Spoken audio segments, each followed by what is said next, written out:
فاتحہ۔ بسم اللہ الرحمن الرحیم۔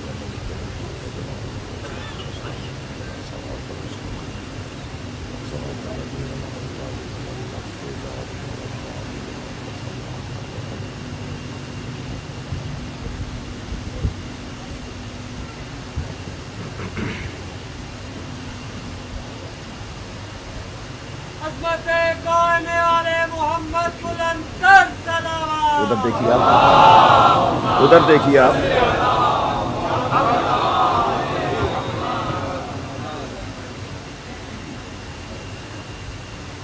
میں محمد والے محمد سلمان۔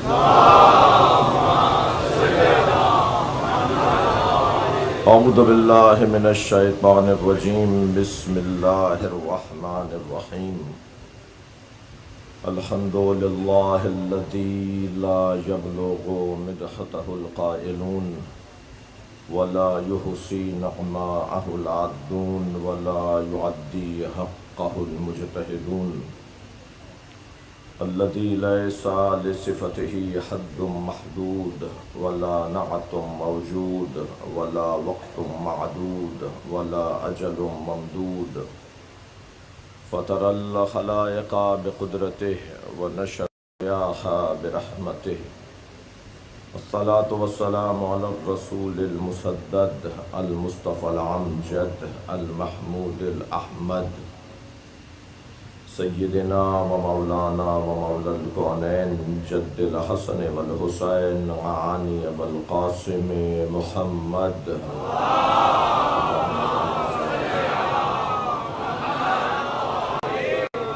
وآلہ الطیبین الطاہرین المعصومین الذین قال اللہ انما یرید اللہ لیذہب عنکم الرجس اہل البیت ویطہرکم تطہیرا۔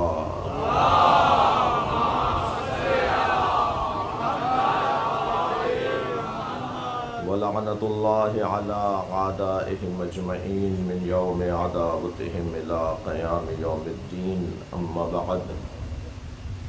قال الحکیم فی قرآن الکریم، بسم اللہ الرحمن الرحیم۔ وَإِذِ ابْتَلَىٰ إِبْرَاهِيمَ رَبُّهُ بِكَلِمَاتٍ فَأَتَمَّهُنَّ قَالَ إِنِّي جَاعِلُكَ لِلنَّاسِ إِمَامًا قَالَ وَمِن ذُرِّيَّتِي قَالَ لَا يَنَالُ عَهْدِي الظَّالِمِينَ۔ صلوات۔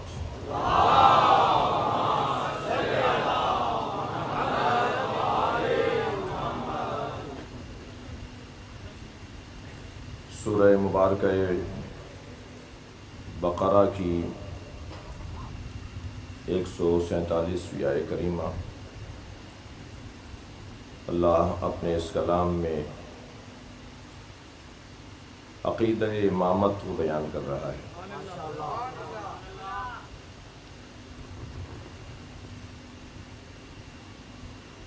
اصول دین جس کے مطابق پھر فروعات دین کا تصور سامنے آئے گا، اور جن کے مطابق پھر اخلاقیات اور سماجی انصاف پر گفتگو ہوگی۔ گھریلو مسائل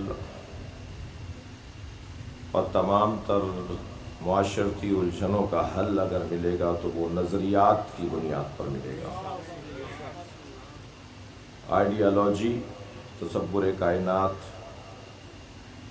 سوچ، فکر انسان کے اعمال کی ضمانت فراہم کرتی ہے۔ ہر شخص اپنے نظریے کے مطابق ایکٹ کرتا ہے، عمل انجام دیتا ہے، کچھ کر کے دکھاتا ہے۔ اس کائنات کو کون کس دید سے دیکھتا ہے؟ جو جس دید سے بھی دیکھتا ہے اس کا عمل خود بتا رہا ہوتا ہے کہ وہ اس کائنات کو مادی نگاہوں سے دیکھ رہا ہے یا اس کائنات کو الہی نگاہوں سے دیکھ رہا ہے۔ عامیانہ سی مثال ہے، مجھے معاف کریں گے کہ اگر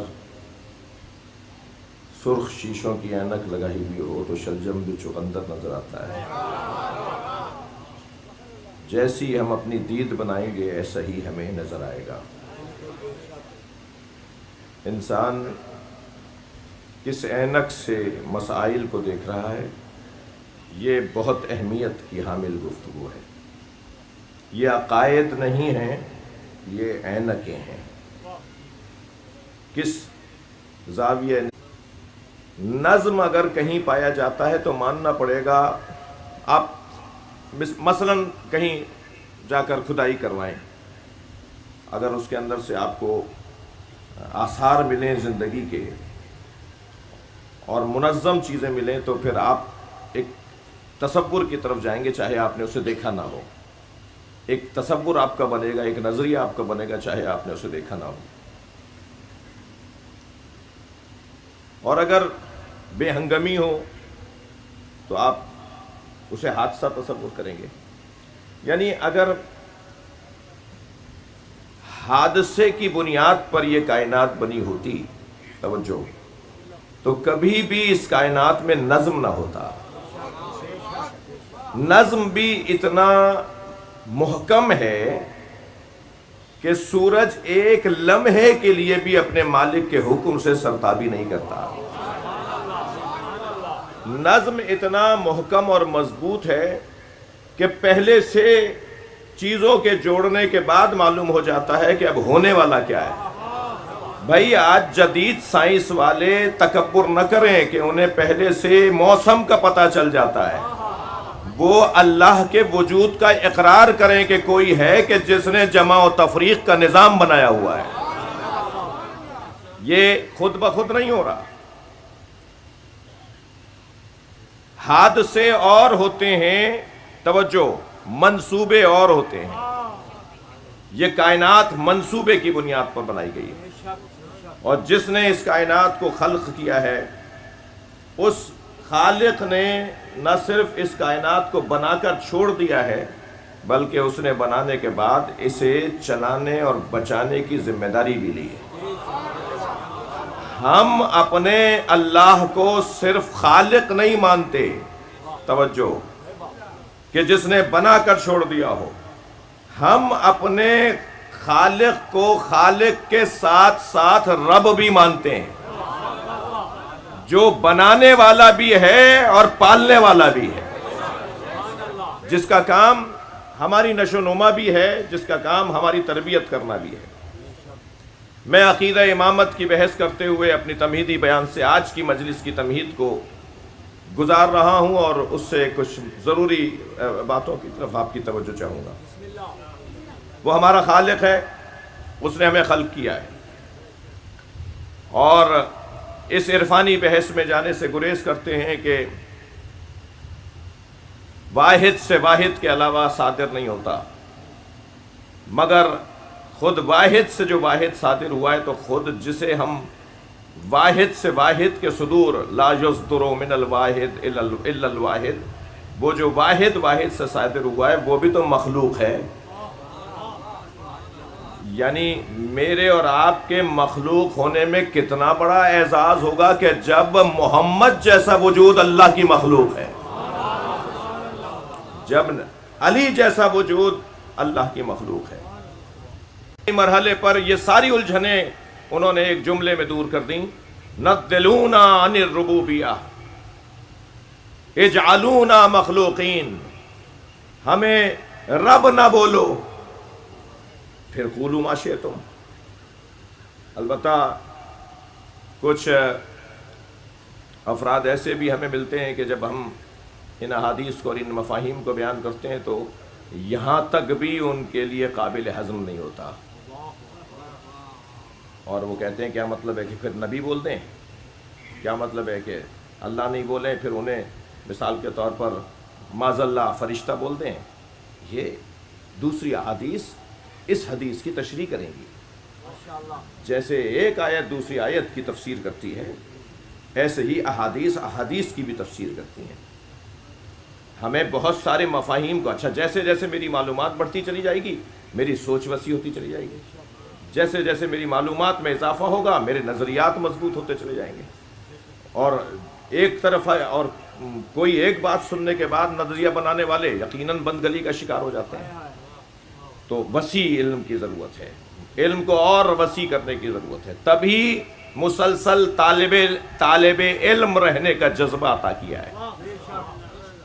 بڑے سے بڑا انسان بھی اپنے آپ کو کچھ نہ سمجھے بلکہ طالب علم سمجھے، یہ اس کا ہنر ہے۔ اور میری اور آپ کی تو کوئی حیثیت ہی نہیں ہے، ہم تو کچھ ہیں ہی نہیں جنہیں اللہ نے خلق کرنے سے پہلے علم دیا تھا۔ الرحمن علم القرآن خلق الانسان علمہ البیان۔ جس اللہ نے پہلے انسان کو قرآن کی تعلیم دی ہے، پھر انسان کو خلق کیا ہے، وہ کون سا انسان ہے جس نے قرآن پہلے پڑھا ہے اور دنیا میں بعد میں آیا ہے؟ صلوات پڑھے ذرا محمد و آل محمد۔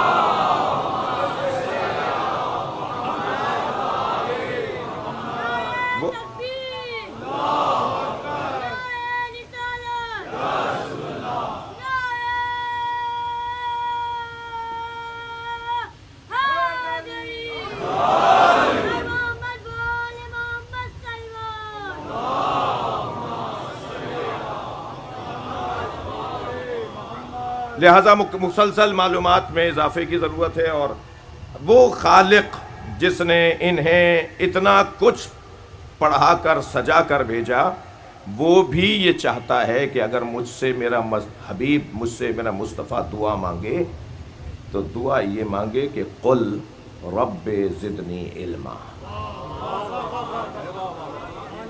یا اللہ میرے علم میں اضافہ فرما۔ اللہ کو اچھا لگتا ہے مانگنا، تو ویسے ہی اللہ کو اچھا لگتا ہے۔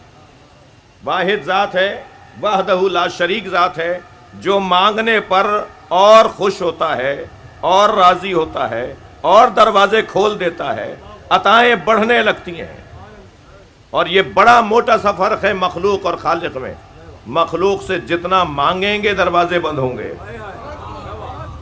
ایک مرتبہ مانگ لیا، بڑے چاؤ سے محبت سے دے دیں گے، دوسری دفعہ مانگنے جائیں گے تو پھر پریشانی بڑھے گی، تیسری دفعہ تو کہیں گے کہہ دو ہم گھر پہ ہی نہیں ہیں، چوتھی دفعہ تو پھر بدتمیزیاں بھی شروع ہو جائیں گی، پانچویں دفعہ تو تعلقات ختم ہو جائیں گے، چھٹی دفعہ تو شاید مرنے میں بھی نہیں جائیں گے۔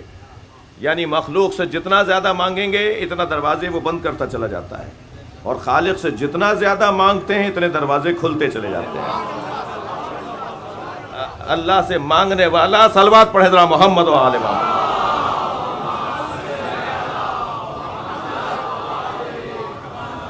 وہ جو مانگنے والوں کو پسند رکھتا ہے، اس سے جب میں اور آپ مانگیں تو یقیناً ہمارا بھی مانگنا خود خوش فہم تو ہو سکتا ہوں نا میں، کہ ہمارا مانگنا بھی اللہ کو اچھا لگتا ہے، لیکن کیا کہنا جب مصطفیٰ مانگتا ہو، کیا کہنا جب علی سجدہ ریز ہوتا ہو، جنہیں سب ماننے کو تیار ہیں اور وہ اسے مانتے ہوں، تو اس مانگنے کا حسن ہی کچھ اور ہے۔ اور جب اس رشتے کی طرف جائیں گے، یہ مانگنے اور دینے والے کے رشتے کی طرف، جس کو عبدیت کا رشتہ کہا جاتا ہے، جس کو معبود اور عبد کا رشتہ کہا جاتا ہے، تو پھر سرکار دو جہاں کی ذات میں ہمیں وہ وحدت نظر آتی ہے، وہ یکتائی نظر آتی ہے کہ اللہ جس کی عبدیت سے، توجہ چاہوں گا، جس کی عبدیت سے اتنا راضی ہو جائے کہ اسے عبد بولنے کے لیے معراج پر بلائے۔ میں انتہائی مبارک مجمع کی سماعتوں کو دیکھتے ہوئے ایک جملہ ہدیہ کر رہا ہوں، یہ معراج پر نہیں بلایا تھا، عبدیت کا ثبوت فراہم کیا تھا۔ یہ کمال عبدیت ہے جسے معراج کہا جاتا ہے۔ سبحان الذی اسری بعبدہ، وہ جو اپنے بندے کو راتوں رات لے گیا، وہ جو عبدیت۔ اچھا، یہاں معراج کے ساتھ عبدیت کا رشتہ جوڑا ہے، اور ادھر کربلا میں حسین کے ساتھ فادخلی فی عبادی، سورہ مبارکہ الفجر کی آخری آیت۔ یعنی اللہ نے وہاں نبی کو معراج پر بلایا تو عبدیت کے رشتے سے بلایا، اور کربلا میں جب حسین مولا نے قربانی کا کمال پیش کیا تو حسین کو اپنے خاص بندوں میں شامل کر دیا۔ بلکہ میری عقیدت نہیں، کچھ پڑھنے کے بعد ایک جملہ ہدیہ کر رہا ہوں، نبی کی معراج سدرۃ المنتہا ہے، حسین کی معراج کربلا معلی ہے۔ وہ بھی ابدیت کا رشتہ تھا، یہ بھی ابدیت کا رشتہ ہے۔ حضرت پنجتن پاک بارہ امام 14 معصوم علیہ السلام بلند کر صلوات۔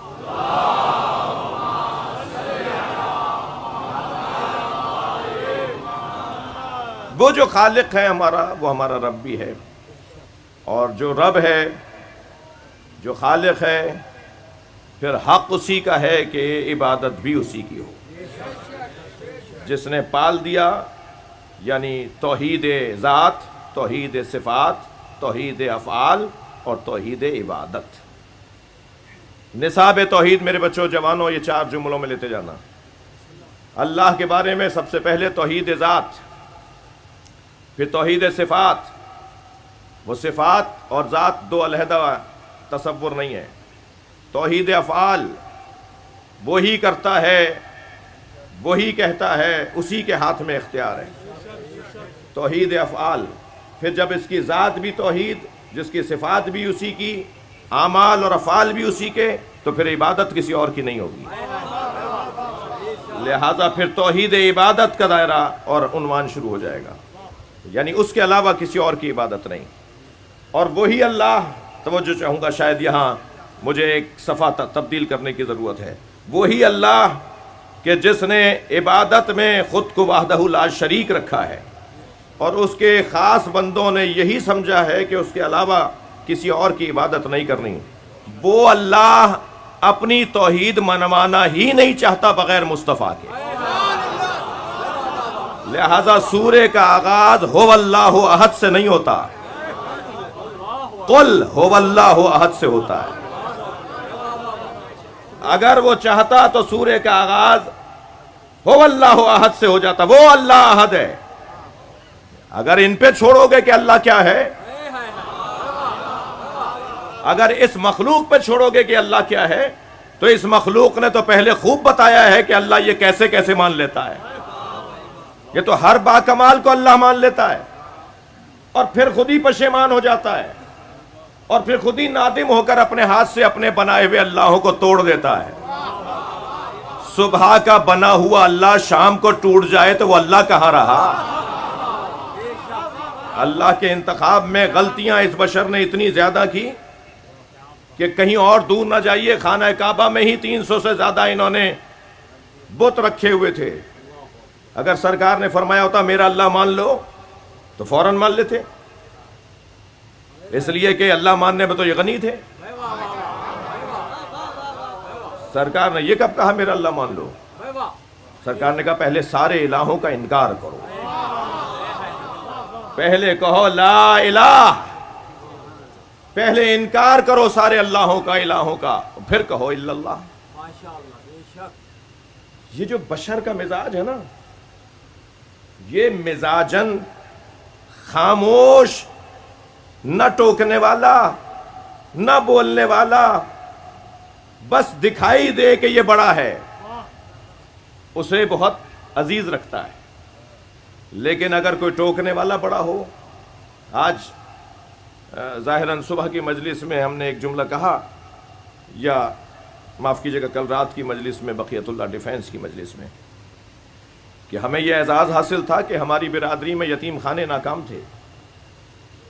جی میں ہرگز کسی کو مد نظر رکھ کر بات نہیں کر رہا، لیکن پورے پاکستان میں 3 سے زیادہ یتیم خانے نہیں تھے آپ کے پاس، اور وہ تینوں بھی جتنی گنجائشیں تھیں اس کے تو آدھے بھی کامیاب نہیں تھے۔ یہ بہت اچھی بات تھی، یتیموں کو یتیم خانے پالیں، چاچا کیوں نہیں پالتا، ماموں کیوں نہیں پالتا، فلاں عزیز کیوں نہیں پالتا؟ یہ تربیت جتنی وہ خونی رشتہ دار کر سکتا ہے کوئی اور نہیں کر سکتے۔ اور معاشرے میں جتنا فساد یتیموں نے پھیلایا ہے اس کی ایک تاریخ بنے گی۔ البتہ یہ یاد رہے کہ جتنی خدمت یتیموں نے کی ہے اس کی بھی تاریخ ہے۔ معاشرے میں کامیاب ترین افراد بھی یتیم ہیں اور فسادی ترین افراد بھی یتیم ہیں۔ اس کی وجہ ہے کہ سارا مسئلہ تربیت کا ہے۔ آپ نے اگر تربیت کا نظام اپنے ہاتھ میں نہیں لیا، تربیت آپ کے ہاتھ میں نہیں ہوئی، تو آپ اسی بچے سے توقع رکھیے کہ وہ فساد پھیلائے گا۔ جی صدام بھی یتیم تھا، خمینی بھی یتیم تھے، بچپنے میں 4 سال کی عمر میں، 3 سال کی عمروں میں ان کے والد کا انتقال ہو گیا۔ اب کون سی چیز ہے کہ جو ایک یتیم کو تو فسادی بنا دے اور ایک یتیم کو مصلح بنا دے؟ وہ سارا مسئلہ تربیت کا ہے۔ تو تربیت اپنے ہاتھ میں ہو آپ، اچھا جتنی تربیت رشتہ دار کر پائے گا اتنی کوئی اور نہیں کر سکے گا۔ اور آپ دیکھ لیجئے، زیادہ دور نہ جائیے، اہل دقت بیٹھے ہیں، اگر ہم اس کائنات کے سب سے بڑے وجود کو تصور میں لائیں تو وہ بھی یتیم تھے۔ سرکار دو جہاں حضرت محمد مصطفیٰ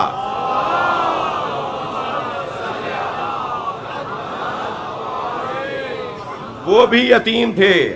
میں نے اتنا تو کہہ دیا کہ وہ یتیم تھے، یہ بھی تو بتاؤں کہ ان کی تربیت کس نے کی؟ اللہ اکبر۔ بات میری یتیم خانوں پر نہیں تھی، مگر بات آ گئی ہے تو ایک جملہ اور ہدیہ کر رہا ہوں۔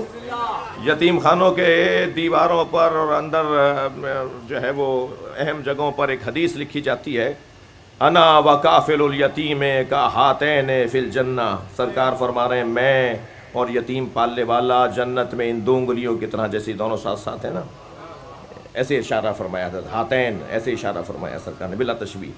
میں اور یتیم پالنے والا جنت میں ان 2 انگلیوں کی طرح ساتھ ساتھ رہیں گے۔ نبی فرما رہے ہیں کہ میں مصطفیٰ اور یتیم پالنے والا جنت میں ان 2 انگلیوں کی طرح ساتھ ساتھ رہیں گے۔ میں اور یتیم پالنے والا جنت میں ان 2 انگلیوں کی طرح ساتھ ساتھ رہیں گے۔ جو امت کا عام یتیم پالے وہ تو مصطفیٰ کے ساتھ ہو، اور جو مصطفیٰ کو پالے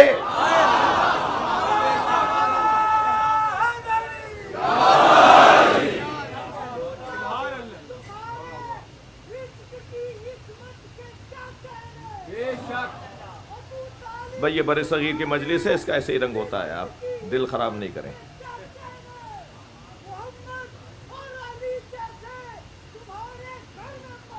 واہ،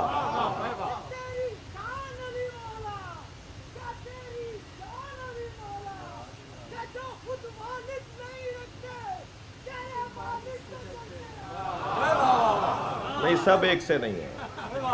صلوات پڑھیے ذرا محمد۔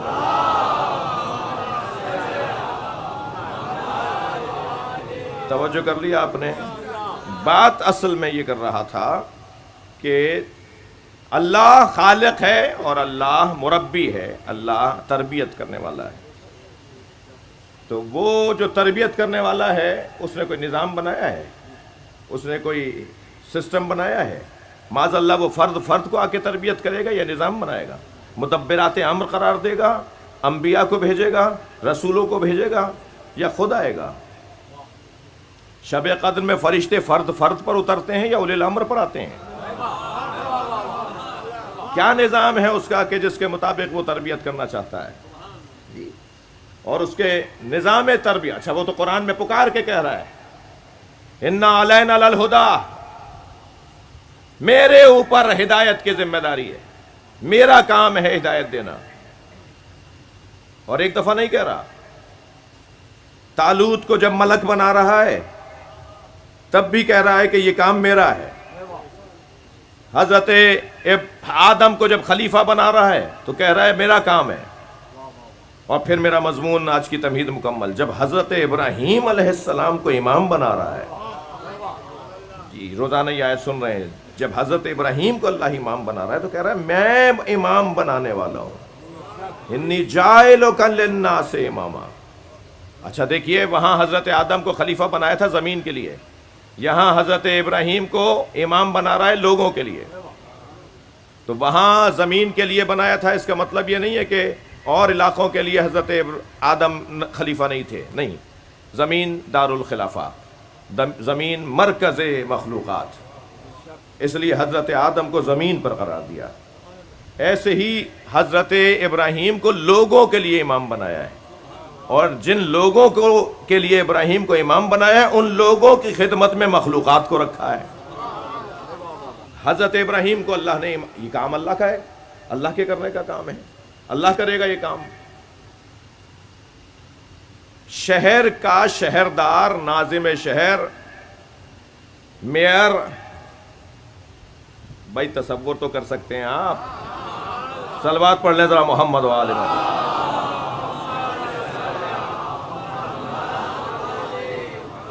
جی اس پورے ملک کی بہتری کے لیے صلوات پڑھیں۔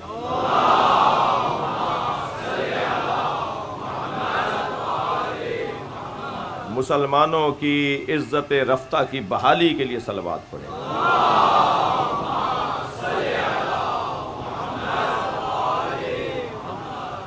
شہر کا میئر اگر شہر چھوڑ کر جائے گا تو کیا پورے شہر کے جمعدار کسی کو میئر بنائیں گے؟ ان کا احترام رہے، خدمت گزار ہیں وہ، لیکن کیا پورے شہر کی صفائی کرنے والے کسی کو میئر بنائیں گے؟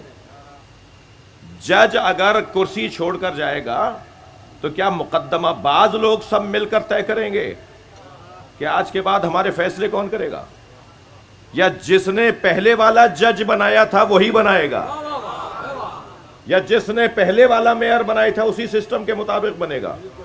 اللہ نے جب نظام ہدایت اپنے ہاتھ میں لیا ہے تو یہ کیا مذاق ہے کہ کبھی ہم بنا لیتے ہیں، کبھی اللہ بنا دے گا؟ صلوات پڑھے ذرا محمد و آل محمد۔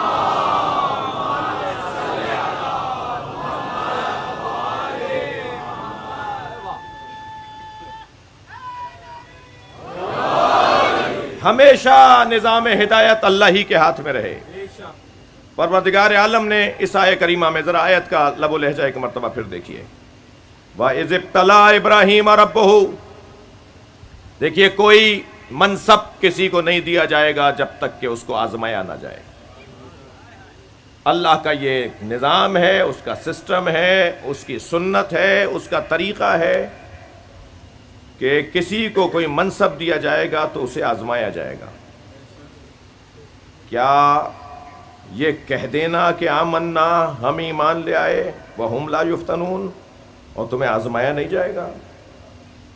ہر شخص کو اگر کوئی ذمہ داری دی جائے گی تو اسے آزما کر ذمہ داری دی جائے گی۔ وہ جو آزمائش ہے اس کی، توجہ ماشاءاللہ، وہ جو آزمائش ہے اس کی، وہی تو لے گا نا کہ جو منصب دینا چاہتا ہے۔ عوام آزمائش نہیں لے گی، لوگ آزمائش نہیں لیں گے، امت آزمائش نہیں لے گی، اللہ آزمائش لے گا۔ اللہ نے حضرت ابراہیم سے آزمائش لی۔ آزمائش میں بھی تینوں طرح کی آزمائشیں جو کسی بھی فرد کے لیے ممکن ہو سکتی ہیں۔ مال کی آزمائش، جان کی آزمائش، اولاد کی آزمائش، ان تین سرمایوں سے زیادہ کسی کے پاس چوتھی چیز نہیں ہے۔ یا آپ اور میرے پاس مال ہے جس کو ہمیں آزمائش کا ذریعہ قرار دیا جاتا ہے ہمارے لیے اور ہم اس سے آزمائے جاتے ہیں، یا جان کے ذریعے یا اولاد کے ذریعے، اور ترتیب میں بھی ایسے ہی ہے۔ مال جان پر خرچ ہو جاتا ہے، جان اولاد پہ خرچ ہو جاتی ہے، مگر اولاد کو کسی پہ خرچ نہیں کیا جاتا۔ جی اولاد کی خاطر انسان اپنی، میں تو بوڑھا ہو گیا ہوں، میں تو ضعیف ہو گیا ہوں، مثال کے طور پر میں تو زندگی گزار لی، میں نے خوب اپنے ایام گزار لیے، اب بس میں کیا کروں گا رہ کے، کسی طرح میرا بچہ بچ جائے۔ انسان چاہتا ہے کہ اپنی اولاد کی خاطر اپنے آپ کو پیش کر دے، اپنے لیے اپنے مال کو خرچ کر دیتا ہے، پھر کما لیں گے، پھر بن جائے گا، یہ بیماری آ گئی ہے، اس کے لیے علاج و معالجے پہ جو خرچ کر سکتے ہو کر دو۔ مال جان پر اور جان اولاد پہ خرچ کر دی جاتی ہے۔ حضرت ابراہیم نے تینوں چیزیں اللہ کی راہ میں دے دی۔ بھائی دقت چاہوں گا، جلدی عرض کروں گا حضرت ابراہیم کی آزمائش کو۔ چلے ہیں صحرا میں جانور لے کر، اس عزا خانے میں یہ مثال میں پہلے دے چکا ہوں پچھلے سالوں میں، جانور چرانے کے لیے چلے ہیں۔ اللہ کا نظام بھی اللہ کا ہے۔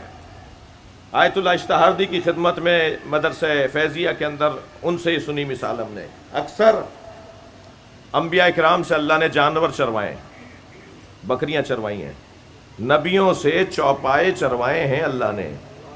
جو جانوروں کو سنبھال سکتا ہے وہ جاہل انسانوں کو بھی خوب سنبھال سکتا ہے۔ اعصاب کی مضبوطی کا سبب ہے جانور پالنا۔ کبھی 2 3 4 5 سال کے بعد کوئی ایک ہفتہ نکال لیا کرے اس کام کے لیے.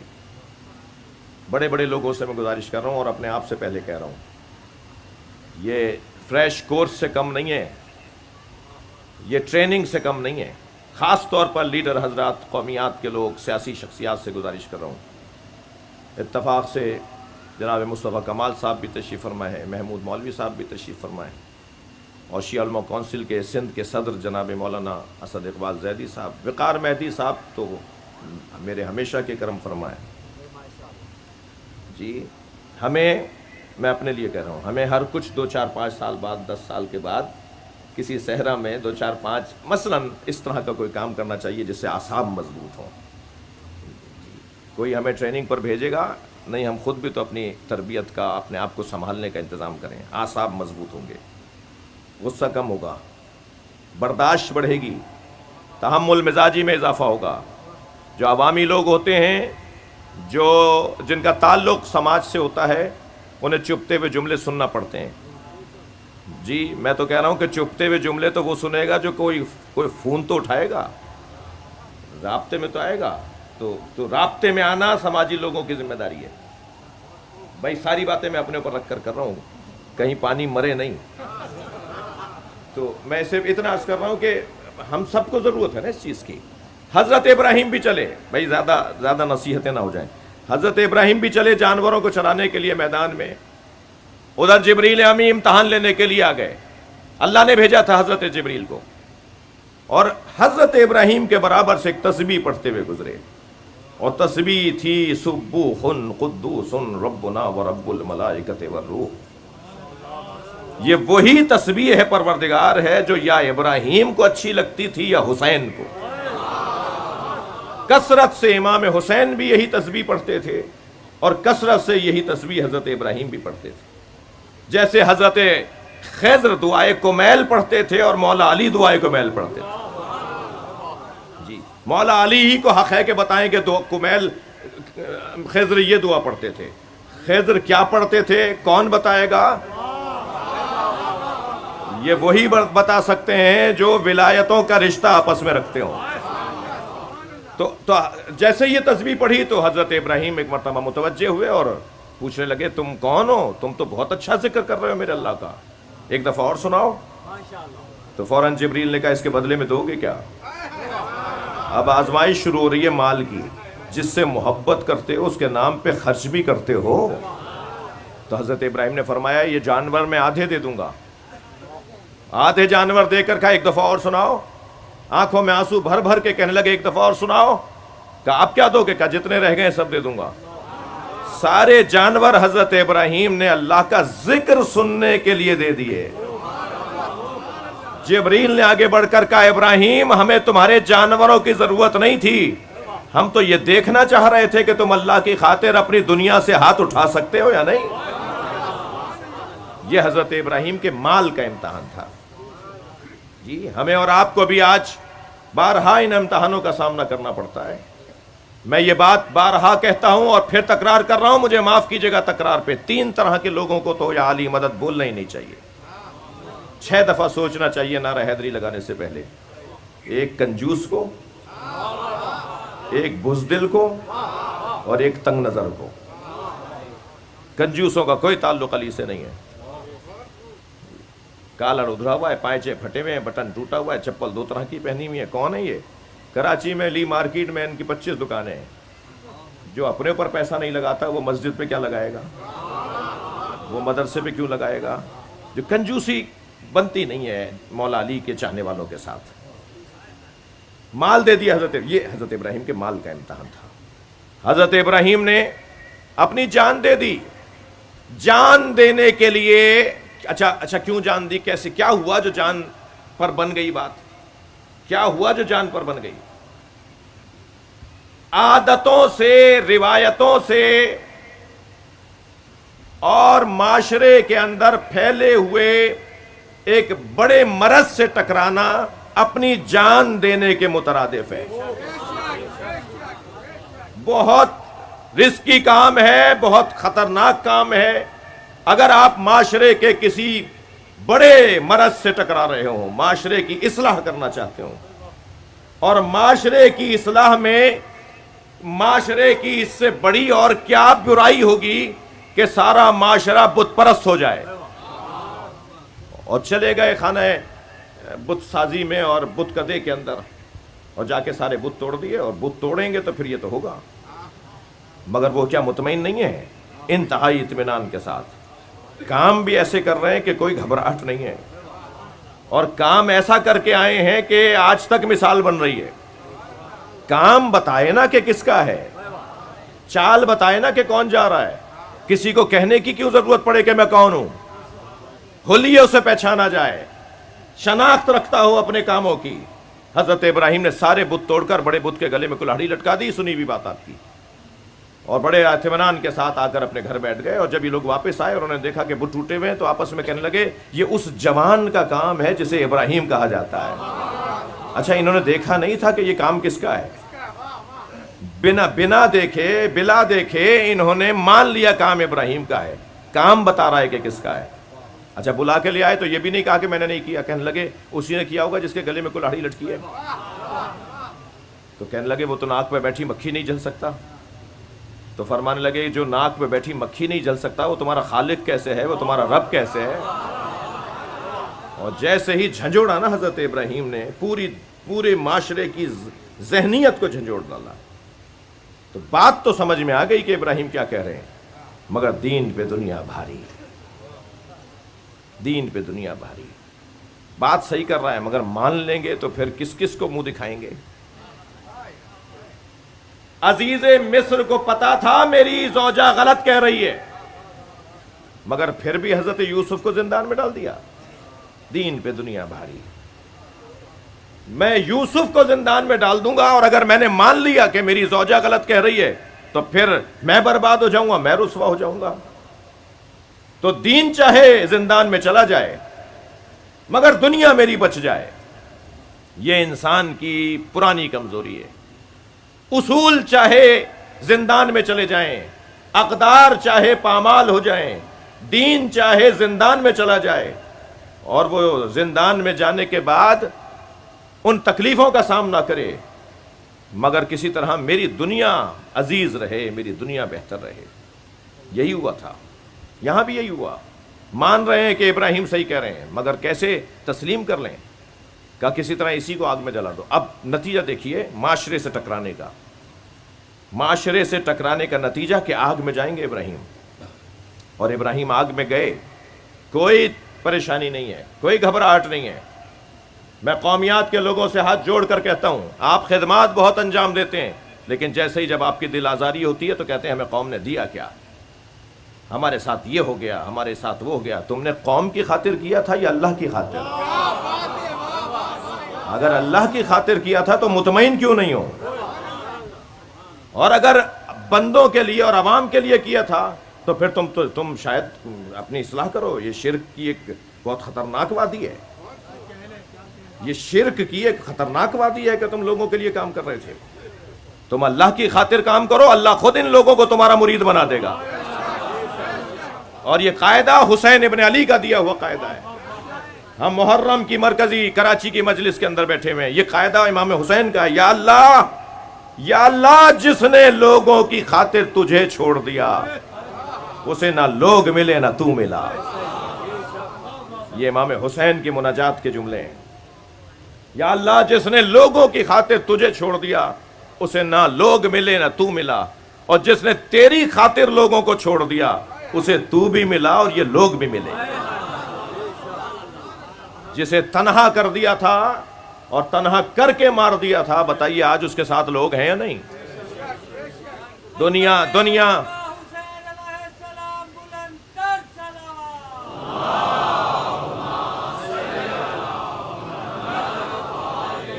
بھائی میری بڑی ذمہ داریاں بنتی ہیں, میرے فرائض ہیں, میں ان کو خوب جانتا ہوں اور کوشش کر رہا ہوں کہ اس کے اوپر عمل کروں. جی بہت مشکل ہے. اطمینان کے ساتھ وہی جائے گا جس کی نیت للہ ہوگی. اور جا رہے ہیں آگ کے اندر, کوئی انہیں پریشانی نہیں ہے, بڑے مطمئن, قلب سلیم اور فہم سلیم کے ساتھ اور شعور کمال شعور کے ساتھ. اور جب جبریل نے آ کر پوچھا حل لک حاجۃ یا ابراہیم, اے ابراہیم کوئی حاجت ہے؟ آگ میں کوئی جلایا جا رہا ہو، کسی کوئی مار رہا ہو، کسی کو تو تیر مار رہا ہو، اور کوئی ایسے میں آ کے کہے کہ کوئی مدد کروں، تو اس سے زیادہ اور اچھا کون لگے گا؟ تو فرمایا اما الیک فلا، ہاں ہے مگر تم سے نہیں ہے۔ کہا پھر کس سے ہے؟ کہا اسی سے جس نے آنے کی اجازت دی ہے۔ کہا پھر بتا دو جا کے، اللہ کو بتا دیتا ہوں تمہاری حاجت کیا ہے۔ تو فرمانے لگے علمہ بحالی یغنی عن سوالی، وہ میرے حالات کو جانتا ہے، اب سوال کی ضرورت کیا ہے؟ میرے لیے بہت ہے کہ وہ میرے حالات سے آگاہ ہے۔ اور آگ میں چلے گئے اور آگ ٹھنڈی پڑ گئی۔ یہ ابراہیم نے اپنی جان کا امتحان دیا، اور اب ایک ہی چیز رہ گئی ہے، وہ ہے اولاد۔ گلے پہ چھری پھیر دو، بیٹا میں نے خواب میں دیکھا ہے کہ میں تمہارے گلے پہ چھری رکھ رہا ہوں، تمہیں ذبح کر رہا ہوں۔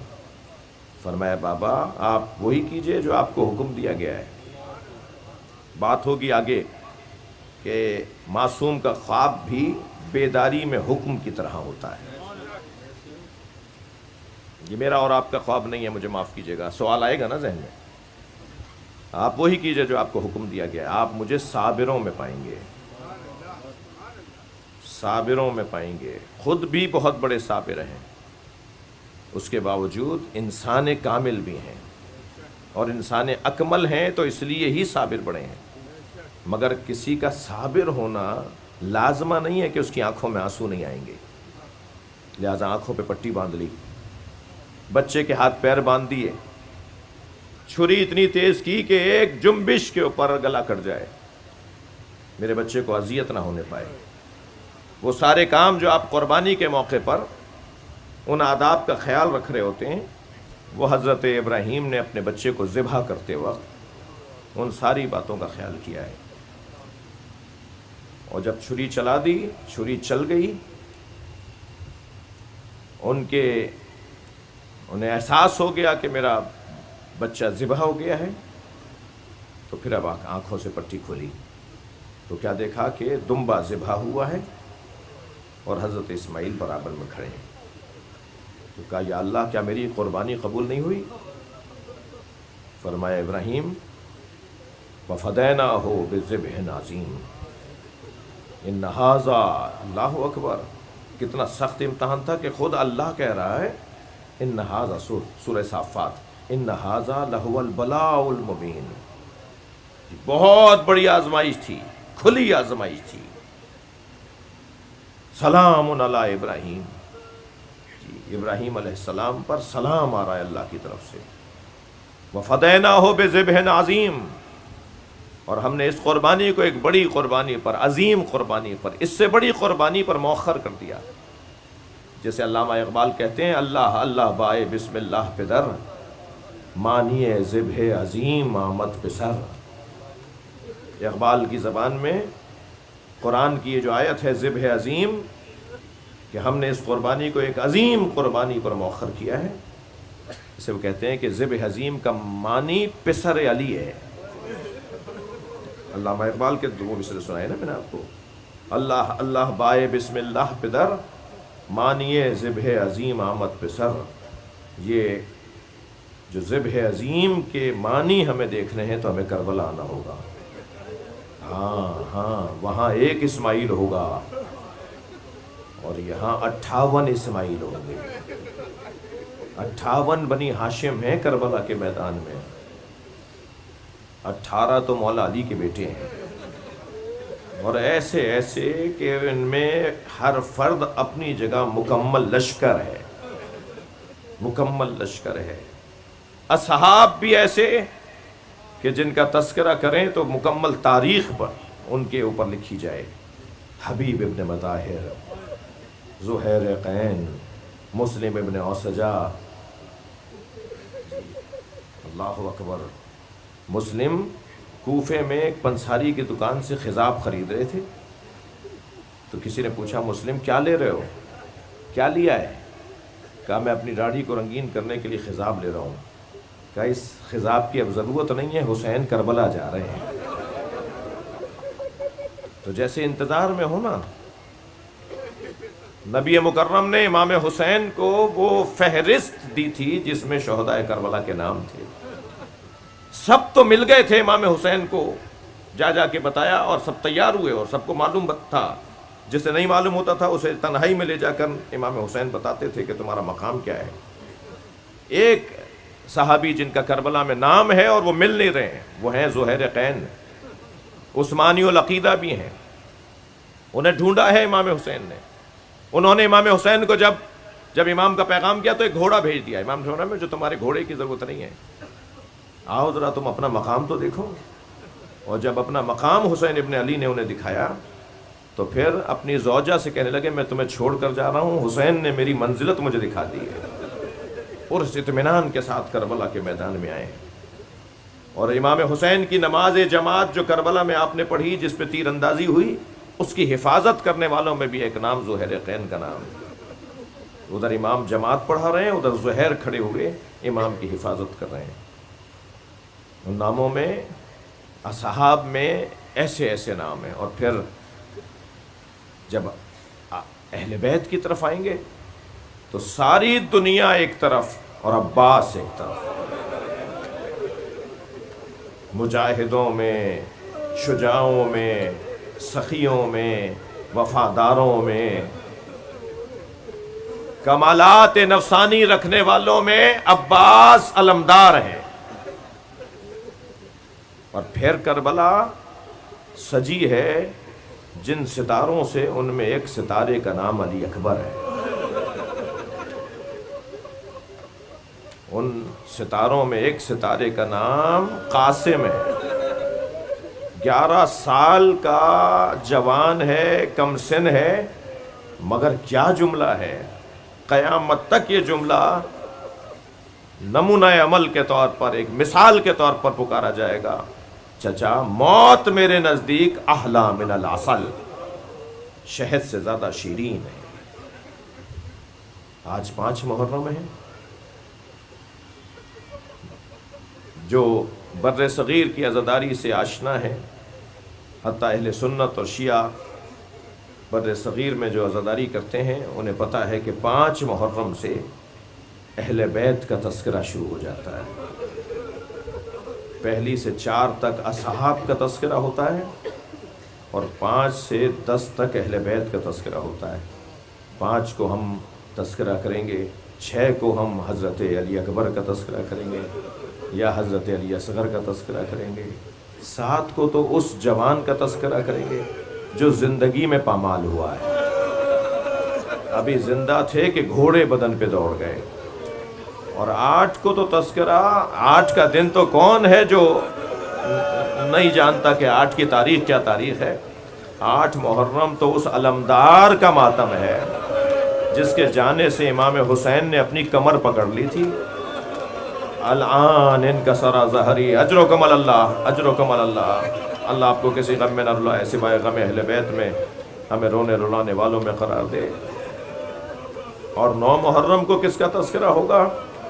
یا حسین کے جھولے میں لیٹے بچے کا تذکرہ ہوگا یا حسین کے کڑیل جوان علی اکبر کا تذکرہ ہوگا.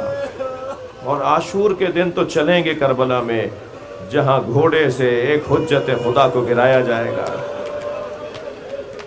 اللہ اکبر.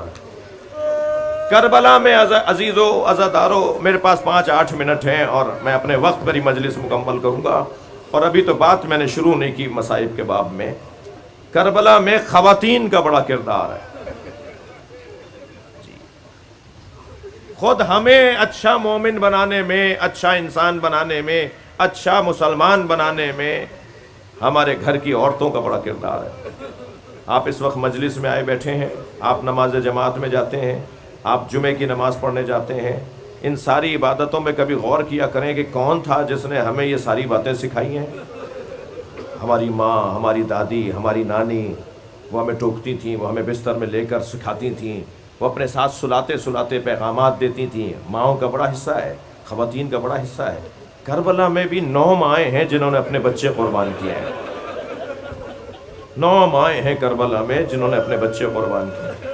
آپ رو رہے ہیں، اگر آپ کی آوازیں بلند ہیں اور اس طرح کی مجلس منعقد ہو تو امام جعفر صادق کے دعاؤں کا حصہ قرار پاتے ہیں.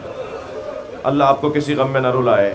ایک جملہ کہنے جا رہا ہوں رونے والوں کے لیے، کربلا میں ایک ماں تو وہ ہے جس کے 4 بچے شہید ہوئے مگر اس نے اپنے بچوں کے لاشیں نہیں دیکھے۔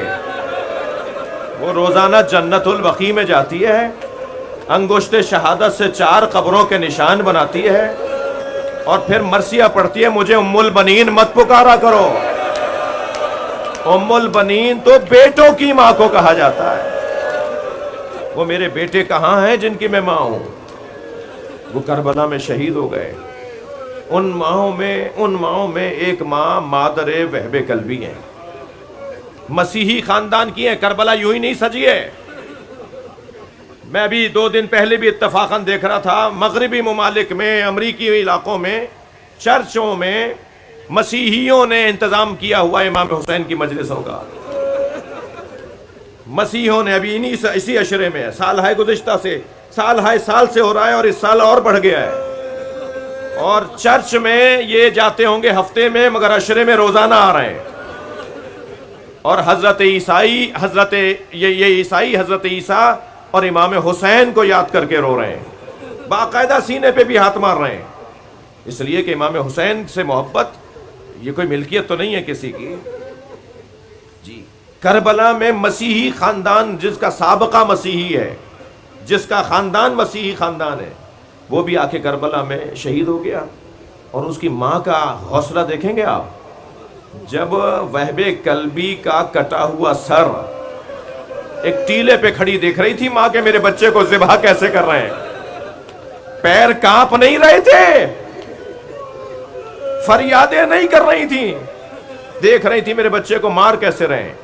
جب سر قلم کر کے وہ شخص بالوں سے سر کو پکڑ کر خیمہ گاہ کے قریب آیا تو اس نے دور سے اس طرف سر پھینکا جہاں اس شہید کی ماں کھڑی تھی۔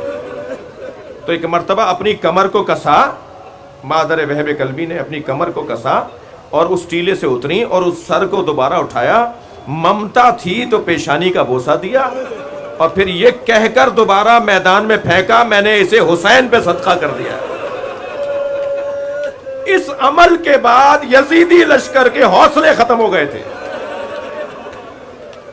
یعنی آدھا لشکر پسپا ہو گیا تھا اس خاتون کے حوصلے کو دیکھ کر۔ کربلا میں یہ بھی ماں ہے، ایک ماں کا نام اور لوں جو رات بھر جھولا تو جھلاتی رہی اور یہ تو کہتی رہی کہ تم آخر بابا پہ قربان کیسے ہو گئے۔ مگر جب عاشور کا دن آیا تو جس کا بچہ گھٹنیوں بھی نہیں چل پاتا تھا اس کا بچہ سب سے آگے نظر آیا۔ یہ ماں بھی کربلا میں ہے۔ ایک ماں اور بھی ہے کربلا میں جو حضرت علی اکبر کی ماں ہے، اجرکم اللہ۔ بس عزادارو بہت گریہ ہو گیا۔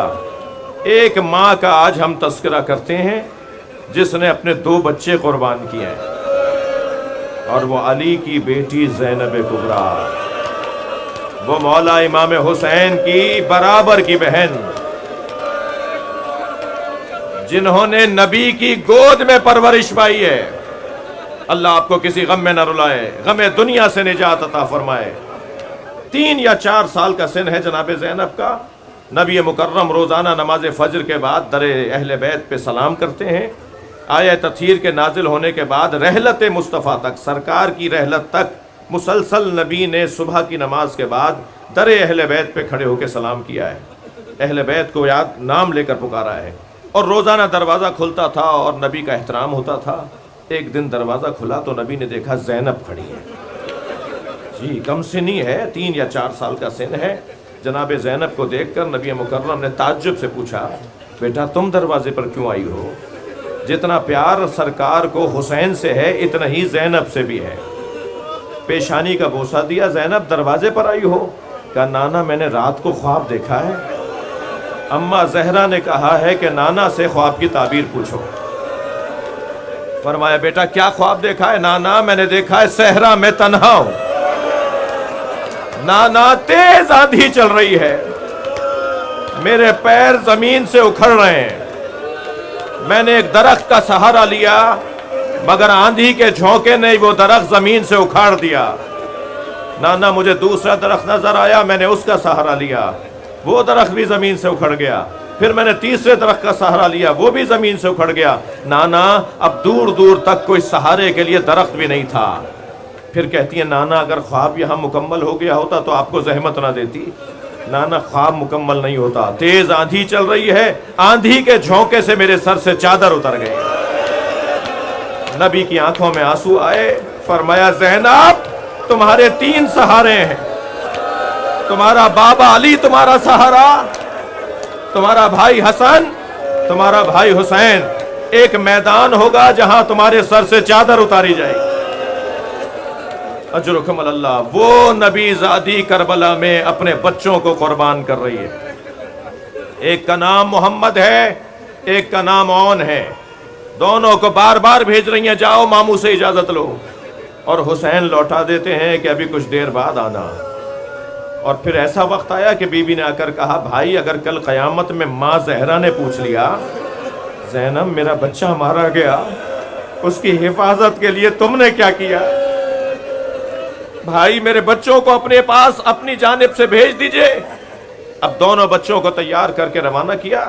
کم سن ہیں, زیادہ عمریں نہیں ہیں. میدان کربلا میں خوب جہاد کیا. اور جب بھیج رہی تھی نا جناب زینب تو فرما رہی تھی کہ ایسے لڑنا کہ پتہ چلے کہ علی کے نواسے ہیں. ہاں ایسے لڑنا کہ پتہ چلے جعفر طیار کے پوتے ہیں. یہ حضرت جعفر طیار کے پوتے ہیں, حضرت عبداللہ ابن جعفر طیار کے بیٹے ہیں, اور جناب زینب کے بچے ہیں, یعنی مولا علی کے نواسے ہیں. اور میر انیس نے تو 2 مصروں میں بھی اس منظر کو نظم کیا ہے. کہتی ہیں کہ تم کیوں کہو کہ شیر خدا کے ولی کے ہیں, فوجیں پکار اٹھیں کہ نواسے علی کے ہیں. تم مت بتانا کہ تم کون ہو, تمہارا انداز بتائے گا تم علی کے نواسے ہو. اور پھر جب میدان میں اترے ہیں تو دونوں بچوں نے جنگ کرتے کرتے نہر کی طرف رخ کیا. ابھی نہر کی طرف دونوں کی سواریاں گئی تھیں کہ ڈیہڑی پر آ گئیں جناب زینب. عباس میں نے سنا ہے یہ نہر پہ چلے گئے, بس دور سے آواز لگا دو کہ پانی نہ پینا, اس لیے کہ تمہارے ماموں پیاسے ہیں, خیمے میں بچے پیاسے ہیں. دونوں شہزادوں نے اپنی شجاعت کا خوب مظاہرہ کیا. آخر زخموں سے چور زمین کربلا پر گرے. دونوں میں اون میں ابھی دم تھا جب حسین پہنچے. لاشیں اٹھا کر لا کر گنج شہیدہ میں رکھا. لیکن عجیب منظر دیکھیں گے, جب لاشیں لائے نا امام حسین, حضرت عباس حضرت علی اکبر بدن اٹھائے ہوئے تھے, تو ساری بیویاں کھڑی استقبال کر رہی تھیں. ان بچوں کی ماں نظر نہیں آ رہی تھی. امام نے تعجب سے پوچھا بہن زینب کہاں ہے؟ پتا چلا کہ خیمے میں حالت سجدہ میں ہے اور ایک تسبیح پڑھ رہی ہیں, شکرن شکرا, یا اللہ تیرا شکر ہے, میری محنت سوارت ہو گئی. کیا جگر ہے ان بیویوں کا. امام نے فرمایا زینب کو بلاؤ, اون بار بار پکار رہا ہے. ابھی حضرت اون میں جو چھوٹا بچہ ہے اس میں دم ہے. جب آئی قریب بچے کو گود میں لیا, جیسے ہی ماں کی گودی کی گرمی پائی, اون نے آنکھیں کھول دی. آنکھیں کھول کے بس مجلس مکمل کر رہا ہوں. جو رو چکے ہیں, جن کی آنکھوں میں آنسو آ گئے, انہیں اللہ اجر عطا فرمائے. جو تشریف فرما ہے اللہ ان کو اس کا اجر عطا فرمائے.